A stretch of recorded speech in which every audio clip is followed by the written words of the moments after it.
بلا شبہ ہر قسم کی تعریف اللہ کے لیے ہے. ہم اس کی حمد بیان کرتے ہیں، اس سے مدد مانگتے ہیں اور مغفرت طلب کرتے ہیں اور اپنے نفس کی برائیوں اور برے اعمال سے اللہ کی پناہ لیتے ہیں. اللہ جسے ہدایت دے اسے کوئی گمراہ کرنے والا نہیں اور جسے گمراہ کر دے اسے کوئی ہدایت دینے والا نہیں. اور میں گواہی دیتا ہوں کہ اللہ کے سوا کوئی معبود برحق نہیں، وہ ایک ہے، اس کا کوئی شریک نہیں. اور میں گواہی دیتا ہوں کہ محمد اس کے بندہ اور رسول ہیں. درود و سلام اور بہت زیادہ سلامتی نازل ہو آپ پر اور آپ کی آل و اصحاب پر. اما بعد، اللہ کے بندو، اللہ کا تقوی اختیار کرو اور دنیا کے زوال اور اس کے فنا ہونے کو اور آخرت اور اس کی ہولناکیوں کو یاد کرو. اللہ تبارک و تعالیٰ کا فرمان ہے، اور اس دن سے ڈرو جس میں تم سب اللہ کی طرف لوٹائے جاؤ گے اور ہر شخص کو اس کے اعمال کا پورا پورا بدلہ دیا جائے گا اور ان پر ظلم نہیں کیا جائے گا. مسلمانوں، اللہ تعالیٰ کے ثابت قوانین ہیں جن پر اللہ نے کائنات کو استوار کیا ہے اور جن کے ذریعہ بندوں کے معاملات پختہ کیے ہیں. اللہ تبارک و تعالیٰ کا فرمان ہے، سو آپ اللہ تعالیٰ کے دستور کو کبھی بدلتا ہوا نہ پائیں گے اور آپ اللہ تعالیٰ کے دستور کو کبھی منتقل ہوتا ہوا نہ پائیں گے. جاری الہی سنتیں جن میں خلل نہیں ہو سکتا، ان میں سے یہ ہے کہ انسان وہی کاٹے گا جو اس نے بویا ہے اور اپنے بوئے ہوئے کا پھل اور کام کا نتیجہ ہی حاصل کرے گا. اور یہ وہ حقیقت ہے جس پر کتاب و سنت کے دلائل موجود ہیں. اللہ تبارک و تعالیٰ کا فرمان ہے، پس جس نے ذرہ برابر نیکی کی ہوگی وہ اسے دیکھ لے گا اور جس نے ذرہ برابر برائی کی ہوگی وہ اسے دیکھ لے گا. اور اللہ تبارک و تعالیٰ کا فرمان ہے، جو شخص نیک کام کرے گا اس کو اس کے 10 گنا ملیں گے اور جو شخص برا کام کرے گا اس کو اس کے برابر ہی سزا ملے گی اور ان لوگوں پر ظلم نہ ہوگا. اور حدیث قدسی میں ہے، اے میرے بندو، یہ تمہارے اعمال ہیں جنہیں میں تمہارے لیے گن کر رکھتا ہوں، پھر ان کا پورا پورا بدلہ دوں گا. تو جو بھلائی پائے وہ اللہ کا شکر ادا کرے اور جو اس کے سوا کچھ پائے تو وہ خود کو ہی ملامت کرے. تمہارا پھل وہی ہوگا جو تم نے بویا ہے، اس لیے سمجھدار بنو تاکہ پھل توڑنے کے دن تمہاری آرزوئیں پوری ہوں. اور جو بویا ہے اسے اچھی طرح بو، تم اسے دنیا و آخرت میں سایہ دار پاؤ گے، نہیں تو پھر سزا کا اور ببول سے بڑھ کر ملامت کا انتظار کرو. بیان کیا جاتا ہے کہ ایک آدمی کا ایک غلام تھا جو اس کے کھیت میں کام کرتا تھا. اس آدمی نے اپنے غلام سے کہا کہ زمین کے اس حصے میں گیہوں بو دو. یہ کہہ کر وہ چلا گیا اور غلام کو چھوڑ گیا. اور یہ غلام بڑا عقل مند اور ذی ہوش تھا، اس نے گیہوں کی جگہ جو بو دیے. اور وہ آدمی تب آیا جب فصل استوار ہو گئی اور کٹنی کا وقت آ گیا. آیا تو اس نے دیکھا کہ اس نے تو جو بویا ہے. اس نے غلام سے کہا، میں نے تو تم سے کہا تھا کہ گیہوں بونا، تم نے یہ جو کیوں بو دیا؟ غلام نے کہا، مجھے امید تھی کہ جو سے گیہوں پیدا ہوگا.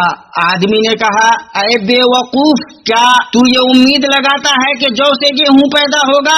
غلام نے کہا، اے میرے آقا، کیا آپ اللہ کی نافرمانی کرتے ہیں اور اس کی رحمت کو امید رکھتے ہیں؟ آپ اس کی نافرمانی کرتے ہیں اور اس کی جنت کی امید رکھتے ہیں.